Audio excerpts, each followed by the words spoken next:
വീടുകൾ എടുക്കാൻ പല കാരണങ്ങളുണ്ട്.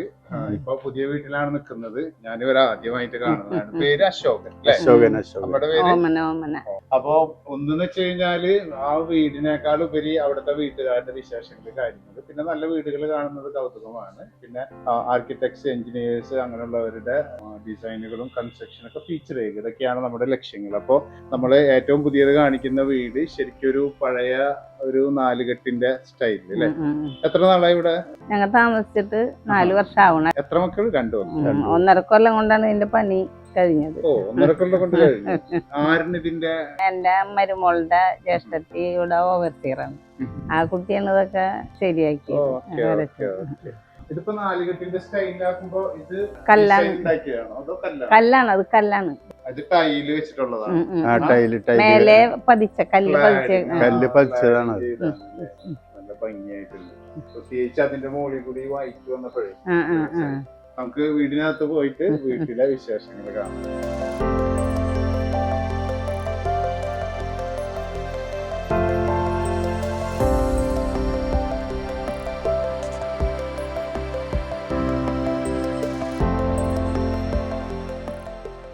മക്കള് രണ്ടാള് മോൻ USA, അയാളുടെ ഭാര്യ ഇപ്പൊ ചെന്നൈയിലാണ്, ബാങ്ക് ഓഫ് ബറോഡയിൽ വർക്ക് ചെയ്യുന്നു. മോളെ കൊടുത്തിങ്ങനെ ഇടതിരിഞ്ഞ്. ആൾക്ക് സർവീസ് കോപ്പറേറ്റീവ് ബാങ്കിലാണ് ജോലി. ആളുടെ ഭർത്താവ് സ്കൂളിലാണ്. അച്ഛൻ എന്ത് ചെയ്യായിരുന്നു? ഞാൻ ശില്പിയാണ്. ഓ, ഓക്കേ. അപ്പോ അതെ, ആദ്യം ഒരു പണിയായിരുന്നു. പിന്നെ ശില്പങ്ങള് ഉണ്ടാക്കുക. അതെ. ഒറ്റ മരത്തിലല്ല, ഇതൊക്കെ എല്ലാം ജോയിന്റാണ്. ഇതൊക്കെ ഊരിയെടുക്കാൻ പറ്റും. പിന്നെ അതൊക്കെ ഉള്ള നിർമ്മിതി തന്നെയാണ് കേട്ടാ. ഇത് ഈ വിളക്ക് രണ്ടും ഓടിന്റെ വിളക്ക്, ഇത് രണ്ടും. പിന്നെ കിണ്ടി ആളുണ്ടാക്കിയാണ്. അറിയാ. വീടിനൊരു നിങ്ങൾ ബ്രാഹ്മിൻസ് ആണോ? അല്ല, ഞങ്ങള് ഒരു ബ്രാഹ്മിൻ വീടുകളിൽ പോകുമ്പോഴുള്ള അനുഭൂതി എല്ലാവരും കൂടെ വരുമ്പോ പറയും. നമുക്ക് വീട് കാണാം. നമ്മൾ ഭയങ്കരമായിട്ട് വായിക്കുന്ന ആളുകളാണ് അല്ലെ? ഇഷ്ടംപോലെ പുസ്തകങ്ങൾ വായിക്കും. കൈലാസത്തൊക്കെ പോയി വന്നതാ. പുള്ളിക്കാരത്തി സഹകരണ ബാങ്ക് സെക്രട്ടറി ആയിരുന്നു. ചോദിക്കാൻ പറഞ്ഞത് 30 വർഷം. വീടൊരു പ്രത്യേക വീട് കേട്ടോ. ഇതാണ് നമ്മളുടെ സ്വീകരണമുറി വരുന്നത്. ഒരു നോർമൽ സ്വീകരണമുറി. അവിടെ നിന്നോട്ട് പോയിരുമ്പോ ശരിക്കും 2 സൈഡിലായിട്ട് റൂമുകൾ. കിച്ചൺ ഓപ്പൺ കിച്ചണാണ്. ഓപ്പണാണ്. അപ്പുറത്തുണ്ടായിരുന്നു. അതെ, ഇവിടെ ഒരു കിച്ചൺ ഉണ്ട്. ഇവിടെ ഷെൽഫും കാര്യങ്ങളും നല്ല ഭംഗിയാണ്. ഇപ്പൊക്കെ അലങ്കോലായി എടുക്കാണ്. ഞങ്ങൾ 2 ഉള്ളൂ. എനിക്കെനിക്ക് വയ്യപ്പ. നേരം പോകാൻ വായനയുണ്ട്. പിന്നെ ഞാൻ വരയ്ക്കും. അപ്പൊ ഇവിടെ വന്നേ പിന്നെ വരയ്ക്കാനുള്ള പെർമിഷൻ ഇല്ല, ചുമരൊക്കെ ചീറ്റാക്കൊന്നും പറഞ്ഞു. അപ്പൊ ഇതാണ് അടുക്കള. ഇവിടെ തന്നെ തൊട്ടടുത്ത് തന്നെ ഡൈനിങ് റൂം. ഈ ഏരിയ എന്താ സംഗതി? അത് വിശ്രമിക്കാൻ ആൾക്കാരൊക്കെ കൂടുതലുള്ളപ്പോ ചെന്നിരിക്കാനൊക്കെ ഉണ്ടാക്കിയിട്ടാണ്. അവിടെ ചെടികളൊക്കെ ഉണ്ടായി. അതെ, അപ്പൊ എപ്പോഴും നമുക്ക് നനയ്ക്കാൻ പറ്റില്ല. അപ്പൊ ഞാനതൊക്കെ എടുത്ത് പുറത്തേക്ക് വെച്ചു. പ്രശ്നം വീട്ടിലെ ആളുകളില്ല എന്നുള്ളതാണ്. ആളില്ല. യാത്രയൊക്കെ പോവാറുണ്ട് അധികം? യാത്ര പോവും. ഇവിടെ ഒരു ബെഡ്റൂം ഉണ്ട്. ഇതാണ് കൈലാസോട്ട. ഓ, ഓക്കേ. Kailas indoor court. അവിടെ പോയിട്ടുണ്ട് അല്ലേ? അവിടെ പോയിട്ടുണ്ട്. അവിടേക്ക് അങ്ങനെ ആരും എത്തൂല. ദർശനം നടത്തി പോന്ന്. എത്ര ദിവസം പിടിച്ചു? അത് ശരിക്ക് പരിക്രമ എന്ന് വെച്ചാൽ ഇങ്ങനെ പ്രദക്ഷിണം വെക്കണം. അതിന് ശരിക്കും 3 ദിവസം വേണം പ്രദക്ഷിണത്തിന് മാത്രം. അപ്പൊ പ്രദക്ഷിണം ചെയ്യുമ്പോ രാത്രി കാലങ്ങളിൽ നമുക്ക് വിശ്രമിക്കാൻ ടെന്റ് ഇതൊക്കെ കെട്ടിയിട്ടുണ്ടാവും മുകളിൽ തന്നെ. ഭയങ്കര ദുർഘടമാണ് പോക്ക്.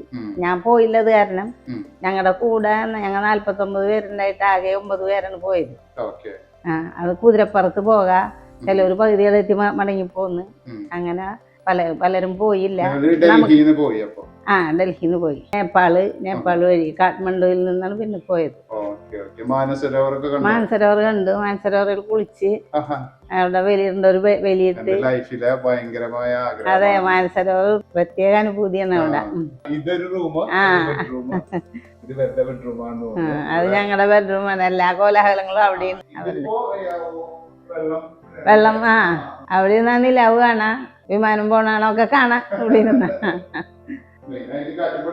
ആ നല്ല വെളിച്ചം കിട്ടും. പിന്നെ ഇവിടെ രണ്ടാമത്തെ ബെഡ്റൂം. ഇതാണ് നിങ്ങളുടെ സ്വീകരണം മുറി. നാമഞ്ചലനൊക്കെ ഇവിടെ ഇരുന്നാണ്. അത് മാസ്റ്റർ ബെഡ്റൂം. നമ്മുടെ ഹബീബ് കാടെ വീഡിയോയിലൊക്കെ കാണുന്ന കൺസെപ്റ്റ് ആണ് ബേബി. ഇത് മക്കളുടെ മോന്റെ റൂം. അത് മോന്റെ റൂം. ഇതാണ് മകൻ അല്ലേ? ആ മോനും മോനൊരു ഹോട്ടല് നടത്തുന്നു ഇപ്പ. ആള് വരികയാണ് ഇങ്ങട് 10-20-21 വർഷമായിപ്പേ. 21 അല്ല 23 വർഷമായി. അപ്പൊ ആൾക്ക് ഇപ്പൊ ഇങ്ങട് ഞാൻ പറഞ്ഞു ഇനി പോരെ, ഇനിയിപ്പ പോരണമെന്നുണ്ട്. ഇല്ലില്ല, മരുമോള് പോയിട്ടില്ല, പിന്നെ ഞങ്ങക്ക് പോണെന്ന് പറയാൻ പറ്റില്ലല്ലോ.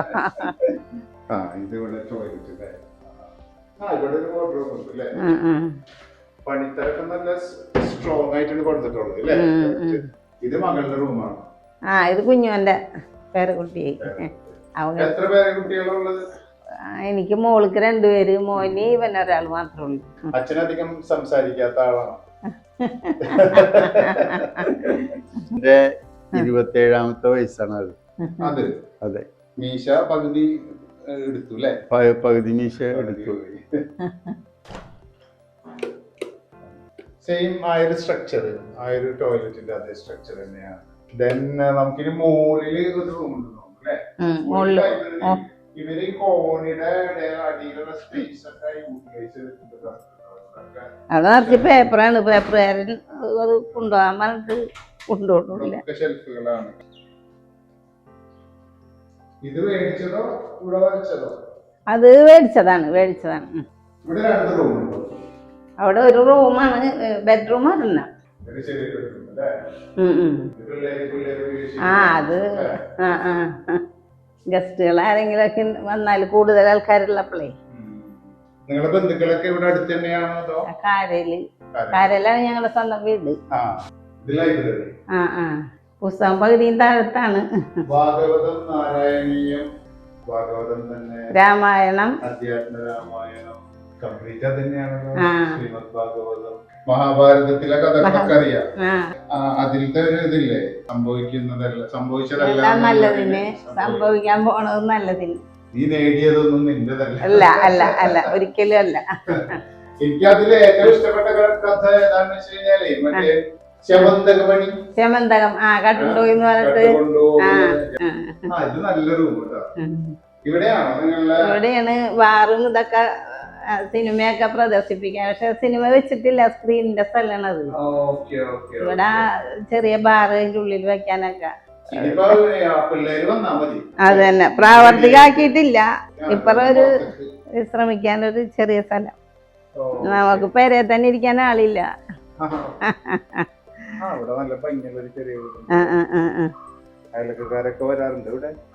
ഇവര് വരും, പിന്നുള്ളവരൊന്നും വരില്ല. ഞങ്ങളും പോകൂല. ഫോണിലാണ് അയൽവക്കാരെ വിളിക്കണത്, സംസാരിക്കണൊക്കെ. ഒക്കെ മതിലേട്ടല്ലേ. അതിന്റെ മുകളിലേ ഷീറ്റ് ഇട്ടിട്ടുണ്ട്. ടാങ്ക് ഉണ്ട്. അപ്പൊ ഇത്രയുമാണ് വീടിന്റെ വിശേഷങ്ങള്. വീട്ടുകാരെ വിശേഷങ്ങൾ എന്ന് വെച്ച് കഴിഞ്ഞാല് അവര് സുഖമായി ജീവിക്കുന്നു. പക്ഷെ ഈ വീട് നിറച്ച ആളുകൾ ഉണ്ടെങ്കിൽ വേറൊരു. ഞാൻ അമ്പലങ്ങളിലൊന്നും പോവില്ല. ആകപ്പാടെ പോണതാണ് ശബരിമലക്ക് 3 കൊല്ലം വരെയും പോയിരുന്നു. വളരെ ചെറുതിലെ മുതൽ പോണതാണ്. കൊല്ലം പോയിരുന്നു. അത് ഈ പമ്പയില് വരെയും പോയി കുളിച്ച് ബലികർമ്മങ്ങളൊക്കെ നടത്തി കഴിഞ്ഞാൽ പാപം തീരുമെന്നാണ് ശാസ്ത്രം പറഞ്ഞേക്കുന്നത്. അപ്പൊ ആ കൂട്ടത്തില് ഞാൻ അവിടെ പോയി, കൊല്ലം പോയി നിന്ന്. പിന്നെ ശില്പകലയുടെ കൂട്ടത്തില് ഇടയ്ക്ക് ഞാൻ ഈ ഭക്തിഗാനങ്ങളൊക്കെ പാടും. ചിന്ത് പാട്ട് ഒക്കെ പാടും, ശാസ്താംപാട്ട് അതൊക്കെ പാടും. 2 പേര് പാടാൻ പറ്റും ഇപ്പൊ? ഉടുക്കും സാധനങ്ങളൊക്കെ ഉണ്ട്. അപ്പൊ ഒന്ന് എടുക്കുവോ? ഈ കർക്കിടക മാസത്തില് 31 ദിവസവും ഞാൻ പാടും. അതായത് ഓരോ വീട്ടുകളിലും ഇങ്ങനെ രാമായണ വായനയുണ്ട്. അപ്പൊ പ്രത്യേകമായിട്ട് എന്നെ ക്ഷണിക്കും. ഉടുക്കൊക്കെ ഞാൻ ഉണ്ടാക്കിയതാണ്.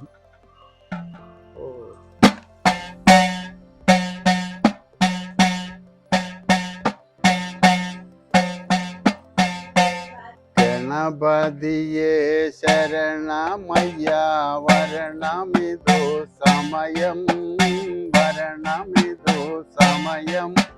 തരണമൊരു കരുണ ശിവൻ മകനെ വേഗമുഖനെ മുരുകന്റെ പാട്ടാണ്. ശബരിമലയ്ക്ക് പോകുമ്പോ പാടുന്നു. ശബരിമലയ്ക്ക് പോകുമ്പോ പാടുന്ന വേറെ വേറെ ഞാൻ കേട്ടു. ശരിക്കും ഭക്തി എന്ന് വെച്ച് കഴിഞ്ഞാല് മനുഷ്യന്മാരെ തമ്മിൽ അടുപ്പിക്കാനുള്ളത്. ഇപ്പൊ മതത്തിന്റെ പേരും പറഞ്ഞ ആൾക്കാര് നേരെ. പക്ഷെ ശരിക്കും നമ്മള് നാട്ടിൻപുറത്തൊക്കെ പോയി കഴിഞ്ഞാൽ അങ്ങനെ ഒരു പ്രോബ്ലമേ ഇല്ല. ക്ലബുകളിലെ പരിപാടിയൊക്കെ ഉണ്ടാവുമല്ലോ, അപ്പൊ ആ പരിപാടിക്കൊക്കെ ഞാൻ പേരടി ഗാനങ്ങൾ പാടും. അങ്ങനെയൊക്കെ ഇരിക്കുന്നു. ഇപ്പൊ അങ്ങനെ അധികം പോവാറില്ല. പോവാറില്ല, എന്നാലും ഞാൻ പോവും. പഴയ എന്റെ സുഹൃത്തുക്കളൊക്കെ വിളിക്കും. വി ഡി രാജപ്പന്റെ ഒരു പാട്ട് ഉണ്ടായിരുന്നല്ലോ, പണ്ടത്തെ പാരഡിയാണ്. ഉണരൂ വേഗം നീ സുമറാണി വന്നു കാമുകൻ, പ്രേമത്തിൻ മുരളി ഗായകൻ, മലരേ തേൻ മലരേ മലരേ. ഇത് പറഞ്ഞപ്പോഴാണ് എനിക്ക് എൻ്റെ വീടിൻ്റെ തൊട്ടടുത്ത വീട്ടിലൊരു അനുഭവം ഓർമ്മ വരുന്നു. എന്താണെന്ന് വെച്ച് കഴിഞ്ഞാൽ അവിടെ ഒരു അമ്മയും മോളും താമസിച്ചിരുന്നതാണ്. 30 വയസ്സായി, കല്യാണം കഴിഞ്ഞിട്ടില്ല. അങ്ങനെ അമ്മയും മോളും കൂടി കിടക്കുന്ന സമയത്ത് അർദ്ധരാത്രി കഴിഞ്ഞപ്പോൾ മോളെ കാണാനില്ല. അമ്മ ഉടനെ തന്നെ പരിഭ്രമിച്ച് ഒരു ടോർച്ചൊക്കെ എടുത്ത് നടത്തി നോക്കി. അപ്പോൾ ആരെയും കാണുന്നില്ല. അപ്പോൾ മോള് പ്ലാവിൻ്റെ ചുവട്ടിൽ കയറുമായിട്ട് നിൽക്കുകയാണ്. അമ്മയോട് മോളെ എന്ന് അമ്മ വിളിച്ചു. അമ്മ വിളിച്ചപ്പോൾ മോളോട് പറയുന്നു, അമ്മേ ഉയരെ കേറും ഞാൻ കയർ കണ്ടോ പ്ലാവിൻ തോപ്പില, കുരുക്കിട്ട് തൂങ്ങി ചാകുവാൻ, മദരേ എൻ മദരേ മദരേ. നിങ്ങളപ്പോ നിങ്ങളുടേതായ ഒരു ലോകം ഇവിടെ തീർത്തു അല്ലേ? തീർത്ത് കണ്ടതില് സന്തോഷം. പാട്ട് കേട്ടതിലും. അത് അമ്മക്ക് ഇഷ്ടപ്പെട്ട പാട്ടുണ്ടോ? അത് ഞങ്ങൾ രണ്ടുപേരും കൂടി ഇരുന്ന് പാടുന്ന. കാനന ചായയിലാടുമേക്കാൻ ഞാനും വരട്ടെയോ നിന്റെ കൂടെ. പാടില്ല പാടില്ല നമ്മെ നമ്മൾ പാടെ മറന്നൊന്നും ചെയ്തു കൂടാ. ഒന്നാവനത്തിലെ കാഴ്ച കാണാൻ എന്നെയും കൂടൊന്നു കൊണ്ടുപോകൂ. നിന്നെ ഒരിക്കൽ ഞാൻ കൊണ്ടുപോകാം. വേണ്ടിന്നു വേണ്ടോ മലാളേ.